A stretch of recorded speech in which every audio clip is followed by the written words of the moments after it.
विद्यार्थी मित्र, आपलं प्रकरण नंबर आज किती सुरू आहे? 12 नाही का? भारत, वायव्येकडील देश आणि चीन. आतापर्यंत आपण जो अभ्यास केला 11व्या पाठापर्यंत, त्यामध्ये सरासरी तो भारताचाच इतिहास आपण पाहिला नाही का? आता आपल्याला आता भारताबाहेरील देशाशी असलेले संबंध, मग प्राचीन काळातील व्यापारी आणि सांस्कृतिक संबंध हे आपल्याला समजून घ्यायचं असेल तर आपल्याला कोणत्याही देशाचा सामाजिक, आर्थिक, धार्मिक, राजकीय, सांस्कृतिक इतिहास समजून घ्यावा लागतो. आणि तो कशाच्या आधारे कळतो आपल्याला? कशावरून कळते आपल्याला? कशावरून कळते? इतिहासाच्या साधण्यावरून कळते ना. मग लिखित साधने आणि भौतिक साधने नाही का, जे काही साधने असतील ते.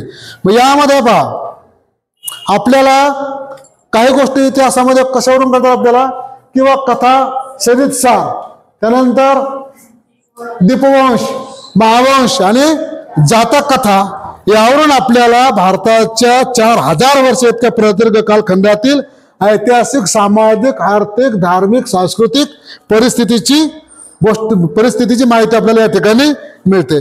या पाठामध्ये आपण काय पाहणार आहोत? भारताच्या बाहेर ज्या दिसणाऱ्या पाऊल खुणा आहेत त्या या ठिकाणी आपल्याला पाहावयाच्या आहेत. तर अत्यंत महत्वाचा जो ग्रंथ आहे पाहिजे कोणता, की हा ग्रीक इतिहासकार कोण? हिप्पालस. त्याने लिहिलेला ग्रंथ कोणता? त्याने लिहिलेला ग्रंथ पेरिप्लस ऑफ एरिथ्रियन सी नाही का. त्याने यामध्ये काय लिहिलं?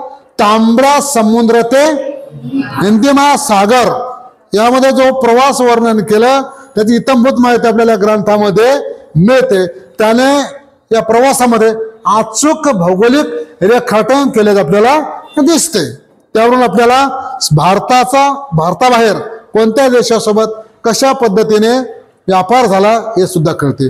मग हे जे ग्रंथामध्ये आपण कथा, चरितसागर, त्यानंतर दीपवंश, महावंश, जातक कथा, यामध्ये समुद्रावरच्या धाडसाच्या कथा सुद्धा आपल्याला त्या ठिकाणी ऐकाव्यास, पाहाव्यास मिळतात.